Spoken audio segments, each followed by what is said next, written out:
অবাক লাগে যে আন্তর্জাতিক এই যে বিচার আদালত, মানবাধিকার লঙ্ঘনের যে বিচার আদালত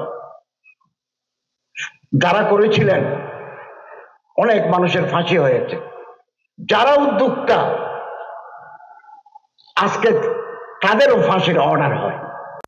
আপনারা যারা বুখারী পড়েছেন, আমাদের ওস্তাদের ভিতরে মহিলা ওস্তাদ আছেন যিনি মক্কা শরীফে বিয়ে পর্যন্ত করেন নাই, মক্কা শরীফে হাদিসের দরজ দিয়েছেন, এবং বহু মুহাদ্দিসাত মহিলা, পুরুষ তো আসেনি।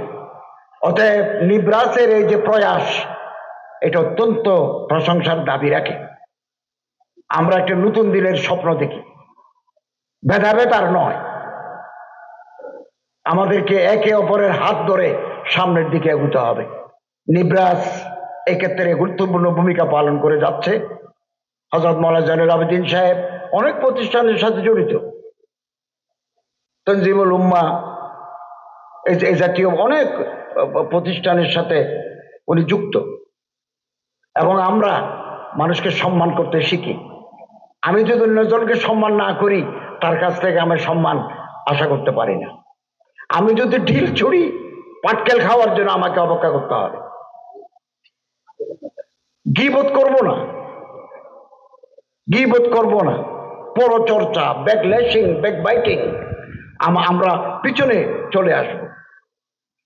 মানুষ বলবে, সমালোচনা করবে, আমরা কিন্তু কাজ করে যাব। আমাদের কাজেই আগামী দিনের বিজয় পতাকা উড়াবে। আমরা কাজ করে যাব, মানুষ বলুক, খারাপ বলুক, এটা হচ্ছে মনস্তাত্ত্বিক কারণ। মাওলানা জয়নুল আবেদিন সাহেব, আওলাদ রসুল সাহেব, এই নিব্রাসের অধ্যক্ষ মহোদয় ডক্টর নুরুল্লাহ, ওনারা সমাজের একটা অবস্থানে চলে এসেছেন। এটা অনেকের সহ্য হয় না, কারণ ওই পর্যায়ে আমি আপনি পৌঁছতে পারি নাই। এই জন্য আমাদের মনের ভিতরে একটা গ্লানি, একটা ব্যর্থতা আমাদের খুঁড়ে খুঁড়ে খায়। তখন আমরা ফেসবুকে আশ্রয় নিই, অথবা মাইক পেলেই বিশুদ্ধার করি।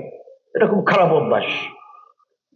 ইবনে মাজাহ শরীফের হাদিস, আল্লাহ যাকে সম্মান দিবেন, আল্লাহ যাকে উপরে তুলবেন, পৃথিবীর সব মানুষ চেষ্টা করেও তারে নামাতে পারবে না।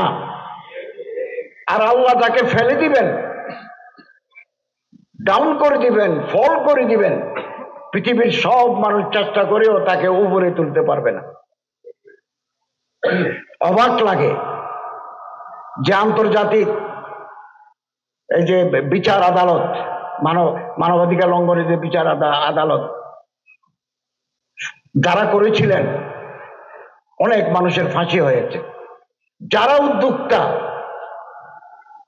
আজকে তাদেরও ফাঁসির অর্ডার হয়। तारीख अपने आप को दोहराती है, हिस्ट्री रिपीट्स इटसेल्फ। ইতিহাস এভাবে টাকা করে মানবতা বিরোধী আদালত যারা প্রতিষ্ঠা করেছিলেন, যাদের ফাঁসি দেওয়া হলো, খুব বেশি দিন লাগে নাই, টাকা ঘুরে গেল, ইতিহাসের টাকা ঘুরে গেল। যারা উদ্যোক্তা, আগামী দিনে আরো অপরাধীর ফাঁসির রায় হতে পারে। অতএব ইতিহাসের পুনরাবৃত্তি আমরা কোনোদিন আল্লাহরে ভুলে যাব না। আল্লাহ যেন আমাদের উপর নারাজ না হন।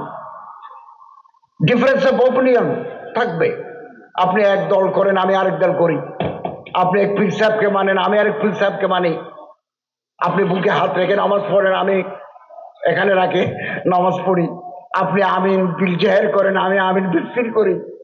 ডিফারেন্স থাকবে, থাকুক না, যুগে যুগে ছিল। In spite of our petty differences, we must be united under the banner of Kalima-e-Tayyibah.